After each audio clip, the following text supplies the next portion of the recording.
World cup count down మొదలైపోయింది. అంతకంటే ముందు అసలైన ఫైనల్ రిహార్సల్స్ కు టైం సెట్ అయ్యింది.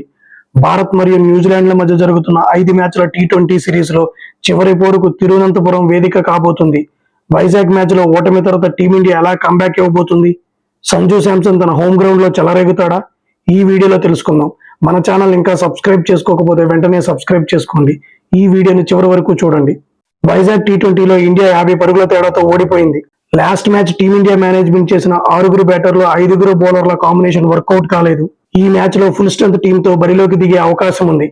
కానీ ఇప్పటికీ వరల్డ్ కప్ కు టీమిండియానే ఫేవరెట్.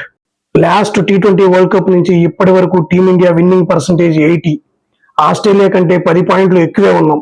గత మ్యాచ్ లో అభిషేక్ శర్మ డక్అవుట్ అయినప్పటికీ టీం మేనేజ్మెంట్ అతని అటాకింగ్ గేమ్ ను సమర్థిస్తుంది. అభిషేక్ ఏదో బంతిని బాధేయాలని చూడటం లేదు, మెరిట్ ప్రకారం షాట్లు ఆడుతున్నాడు అని బ్యాటింగ్ కోచ్ శతాంష్ కోటక్ స్పష్టం చేశాడు. సూర్యకుమార్ యాదవ్ నేతృత్వంలోని ఈ జట్టు భయం లేని క్రికెట్, ఫెయిర్లెస్ క్రికెట్ ఆడడమే లక్ష్యంగా పెట్టుకుంది. వరల్డ్ కప్ కు ముందు ఈ అగ్రెషన్ మైండ్ సెట్ ఎంతవరకు వర్కౌట్ అవుతుందో ఈ మ్యాచ్ లో కీలకం కానుంది. భారత అభిమానులకు శుభవార్త. గత మ్యాచ్ లో దూరమైన ఇషాన్ కిషన్ పూర్తి ఫిట్నెస్ తో తిరిగి వచ్చే అవకాశం ఉంది. అలాగే వేలి గాయం కారణంగా 3 మ్యాచ్లకు దూరమైన అక్షర్ పటేల్ కూడా నెట్స్ లో తీవ్రంగా శ్రమిస్తున్నాడు. ఒకవేళ వీరు తిరిగి వస్తే హార్దిక్ పాండ్యాకు విశ్రాంతినిచ్చే అవకాశం ఉంది.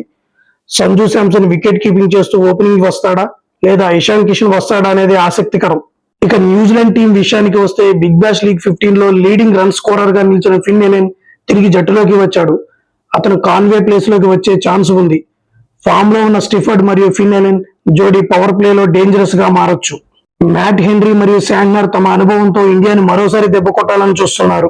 తిరువనంతపురంలోని గ్రీన్ ఫీల్డ్ స్టేడియం సాధారణంగా బ్యాటింగ్ కి అనుకూలిస్తుంది.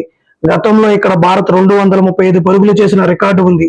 టాస్ గెలిచిన జట్టు చేజింగ్ కే మొగ్గు చూపవచ్చు. ఎందుకంటే మ్యాచ్ జరిగే కొద్దీ మంచు ప్రభావం చూపే అవకాశం ఉంది. సంజు శాంసన్ తన కెరీర్ లో మొదటిసారి తన సొంత మైదానంలో టీమిండియా జెర్సీతో ఆడుతున్నాడు. అలాగే 2025 నుంచి టీమిండియా ఓపెనింగ్ భాగస్వామ్యం సగటు 30 పరుగులుగా ఉంది. వరల్డ్ కప్ కు ముందు ఈ ఆఖరి పోరులో భారత్ క్లీన్ విక్టరీ కొడుతుందా?